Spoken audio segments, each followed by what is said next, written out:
sukses, kita ketemu lagi di Tanya Yov bersama saya, Yovita Hamdani. Bagaimana kabar kamu hari ini? Jaga kesehatan selalu ya, dan yuk kita kembali tingkatkan prokes lagi agar tetap sehat dan produktif. Teman sukses, baru saja kita berlari sedikit karena keadaan membaik, kita kembali dihadapkan sama lonjakan angka kasus yang akhirnya membuat kita akan kembali terbatas bergerak dalam beberapa saat. Tapi jangan sampai ini membuat kamu lesu dan meredupkan semangat kamu ya. Karena bagaimanapun kita harus tetap semangat dan menjaga produktivitas kita. Jangan sampai kendor karena ini masih awal tahun. Nah, untuk menjaga produktivitas kamu atau mungkin meningkatkannya khusus bagi kamu yang bergerak di bidang penjualan, baik itu barang maupun jasa, pastinya kamu harus yakin bahwa batasan bukan sebuah hambatan untuk kamu meraih goals kamu. Walau nantinya gerak kita akan terbatas karena kemungkinan kasus meningkat lagi, tapi kamu tetap high selling.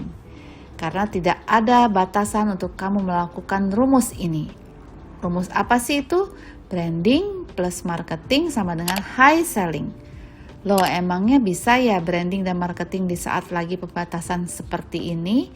Bisa dong, pastinya apalagi saat ini banyak channel online yang bisa kita manfaatkan. Salah satunya ya sosial media kita sendiri. Branding plus marketing adalah strategi paling utama untuk digital channel. Lihat deh bagaimana brand-brand baru bermunculan dengan branding-branding yang unik dan memorable sehingga bisa membuat marketnya sendiri. Serta banyak personal-personal yang berhasil menciptakan branding dirinya di sosial media dan juga menjadi key person untuk sebuah jenis produk atau jasa. Branding adalah sebuah bentuk komunikasi dari sebuah perusahaan atau pemilik produk kepada orang banyak. Branding bisa kita temui di banyak unsur dalam sebuah produk, bisa dari warna, logo, bentuk, fontnya bagaimana, dan lain-lain. Sehingga akhirnya produk tersebut punya sebuah brand identity yang sifatnya jangka panjang.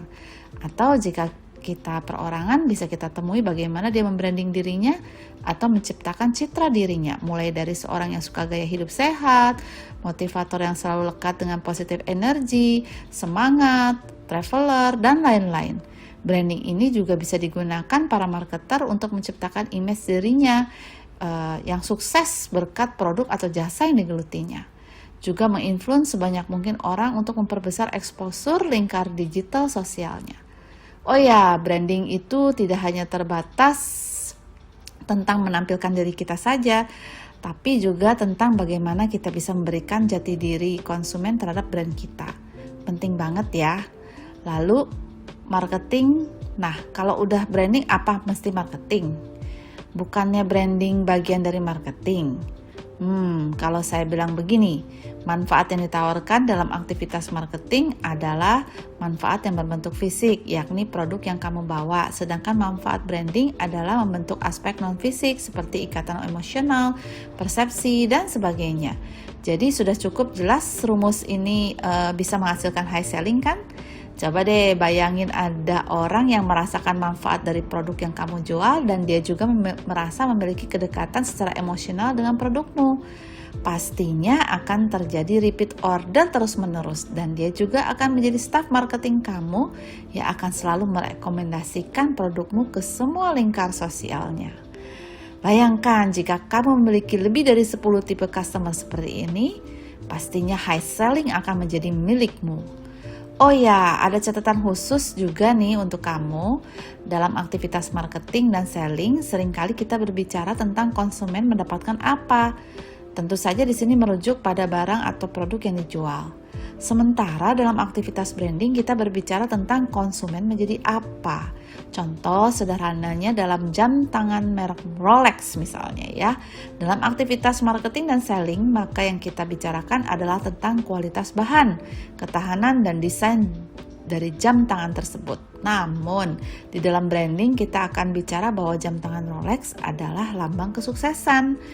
Sehingga banyak orang yang sudah sukses dan atau orang yang ingin dipersepsikan sebagai orang sukses membeli jam tangan tersebut. Itulah maksud dari konsumen menjadi apa.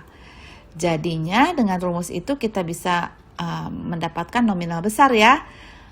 Aktivitas marketing menghasilkan sebuah tangible asset atau aset yang dapat terlihat secara fisik, seperti database pembeli potensial, market share, dan sebagainya.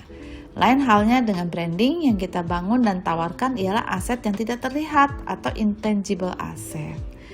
Kita tidak dapat menyentuh atau melihat brand secara fisik, namun ada nilainya. Nah, jadi dalam sebuah bisnis besar yang akan dibangun jangka panjang, kamu tidak hanya membutuhkan aset yang terlihat saja, tapi juga harus memiliki nilai di mata customermu. Nilai inilah yang bisa dilihat banyak orang dan membuat orang berbondong-bondong mengantri untuk dirimu. Jika kamu butuh penjelasan bagaimana membangun branding, tips menjual, dan lain-lain, kamu bisa dapatkan di video lainnya yang sudah saya publish di channel ini. Silakan dilihat dan dipelajari.